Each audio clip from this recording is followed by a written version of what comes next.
My name is Otaviano Canuto, and I'm a senior fellow at the Policy Center for the New South. This is the 10th of a series of short videos dealing with subjects covered in my recent book, Climbing a High Ladder, Development in the Global Economy. Today, we approach commodity price cycles. The latest super cycle of commodity price, starting in the mid-90s, reaching a peak by the time of the global financial crisis and getting to the bottom by 2015, can be seen as associated to the developments of globalization that we have already dealt with in this series. More recently, some analysts have spoken that we might be on the verge of a new cycle, super cycle or not. In the first video of this series, we referred to a triple price shock, reflecting shifting tectonic plates under the global economy in the 90s and 2000s. The first shock was one associated with a downfall of labor price, reflecting the sudden incorporation of workers whose labor services were previously not integrated into the global market economy. That evolved into a supply shock emanating from an increase in the number of manufacturing workers engaged in international trade. The first four videos of the series approached trade globalization, including the heavy weight occupied by China's growth come rebalancing. Then we, in the following five videos, we dealt with dimensions of financial development, concluding with one on financial globalization. We examined the second price shock, namely the downward trend of long-term real interest rates, that is to say, declining prices of capital. Today, we approach the demand and price shock associated with an increase in the global demand for primary goods. It reflected the relatively high commodity intensity of imports of the larger rising South countries in the period, particularly China. The result was a rise in commodity price, an unusually vigorous upswing phase of a commodity supercycle, followed by a downswing phase in the decade after the global financial crisis. But why are commodity prices so cyclical? Commodity prices go through extended periods during which prices are well above or below their long-term price trend. The upswing phase in supercycles results from a lag between unexpected, persistent, and positive trends to support commodity demand, when a typically slow-moving supply leads to price increase. Eventually, as adequate supply becomes available and demand growth slows, the cycle enters a downswing phase. Individual commodity groups have their own price patterns, but when charted together, they constitute extended periods of price trends known as commodity supercycles. Commodity supercycles are different from occasional supply disruptions, as high or low price persist over time. The chart maps out supercycles of commodity prices as measured by the US Commodity Price Index since 1795, as suggested by Daniel Sullivan's chart. Four distinct commodity price supercycles since the end of the 19th century can be associated to dramatic structural changes and corresponding growth periods in some regions of the planet. The cycle spanning from 1899 to 1932, with up and down phases, coincides with the industrialization of the United States in the late 19th century. The following cycle, from 1933 to 1961, reflected the onset of global rearmament before the Second World War in the 30s. The cycle of 1962 to 1995 was associated in turn with the reindustrialization of Europe and Japan in the late 50s and early 1960s. Finally, the one starting in the mid-90s to now was mostly related to the rapid industrialization of China that we have already approached. As we have already noticed, the pattern of high growth of the global economy in this recent period was one in which fast-growing countries had a higher proportion of GDP associated to natural resource, that is to say, commodities. The dotted blue points in the chart are the optimistic projections offered by Daniel Sullivan. Now, let's give a closer look to the latest commodity supercycle as measured by the S&P GSCI Spot Index, which tracks price movements for 24 raw materials. The abrupt decline in 2015 mainly reflected a sharp downfall of oil price as the US shale gas and oil altered the supply landscape. Note that after the impact of the pandemic last year, the index has gone up by close to 25% this year. Of course, different commodity groups have their own stories, reflecting their own demand and supply conditions.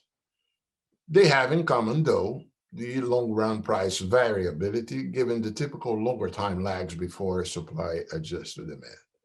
Now, some analysts have talked about commodities initiating another commodity supercycle. They have referred to commodities turning up after the 12-year down cycle that we saw in previous charts. Return of growth in China, government spending on post-pandemic recoveries like the US big fiscal package, and greening investments in many countries might propel a new upward phase. President Biden's big infrastructure package is expected to favor renewables, and renewables are supportive of metals, electric vehicles, and batteries. Some groups of commodities are bound to have their demand boosted. Raw materials needed for electric vehicle batteries and motors, like lithium rare earths, are already living a market euphoria. To be seen yet how super a price upswing will that be. China will eventually return to their lower and different growth pattern of the rebalancing phase. Also, there remains a great level of spare oil production capacity. Furthermore, analysts say that agricultural production now reacts faster, making its cycles to be more a question of quantity than of price. On the other hand, it takes 4 or 5 times as much copper to build an electric vehicle as an oil-fueled one. So much differentiated commodity cycles might be ahead of us. In any case, commodity price rose in the first quarter of this year, and most are now above pre-pandemic levels. The price increase has been driven by the recovery in global economic activity, as well as some specific supply factors, particularly in the case of oil, copper, and some food commodities.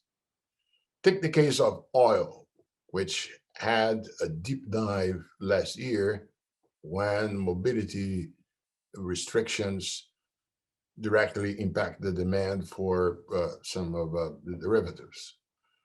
Crude oil price underwent a record fast recovery from lows reached during the pandemic. Continued production cuts by the Organization of the Petroleum Exporting Countries, OPEC, and its partners helped in that regard. Demand has also seen a gradual recovery, and this is expected to firm over 2021 as vaccination unfolds and travel restrictions begin to be unwound, especially in advanced economies. The chart shows how the dive last year was deep, but with a return to surface faster than in previous episodes. Now, that's the case of, let's see the case of copper price, a rising star. Metal price continued their upward trajectory during the first quarter of 2021 and have surpassed pre-pandemic levels. Copper has recently been traded at price not seen since 2011. The rising price reflects strong demand in China, the ongoing global recovery, and supply disruptions for some metals. Copper, tin, and iron ore price reached 10-year highs in March. The proposed infrastructure bill in the United States and the global energy transition towards decarbonization could generate additional upward pressure on price. Now let's look at agricultural price, which are currently 20% higher than a year ago, which is an almost 7-year high. The price increase has been driven by supply shortfalls for some food commodities, especially maize and soybeans, by strong demand for feed commodities by China, and by the depreciation of the US dollar. Soybeans recently hit an 8-year high. The World Bank's April commodity market outlook pointed to some price stabilization of foodstuff ahead.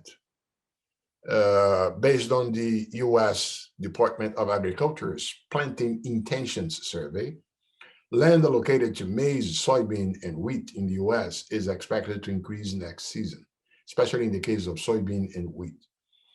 This follows supply growth below long-term trends during the past few crop seasons, as you can see in the chart. Given the outsized role of the US in these commodities, should the assessment materialize, it will help stabilize global food commodity markets. Agricultural prices are expected to stabilize in 2022, following a 13% increase this year. But the evolution will also depend on the path of energy costs in the short term and biofuel policies in response to energy transition in the longer term. And there are also challenges. A recent report by the Eurasia Group has called attention to rising political risks associated to recent food inflation in emerging markets. Several factors have accounted for that, including exchange rate depreciation in those countries, shipping constraints, logistical difficulties, and weather events. This chart shows the normalized food inflation rate on the World Bank's measure of food price for low and middle income countries over the last 30 years. According to this index, food inflation for developing countries was above 37% year on year in March, or more than 2.3 standard deviations above the 30-year mean. The index has matched or exceeded this level only twice in the last 3 decades, most notably in 2007, 2008, and 2011, when we had the so-called food price crisis. Now, in a nutshell, it's too early to make any safe call about whether a super cycle lies ahead or rather a recovery within a business cycle will be a more appropriate denomination. And the story will vary by different commodities. In the next videos of this series, we'll move from the global setting that we have been in these 10 first videos to country-specific determinants of economic growth. That is to say, what allows an economy to climb up the income ladder. It will be the time then to approach the challenges and opportunities faced by natural resource-rich economies, often commodity-dependent countries. Stay tuned.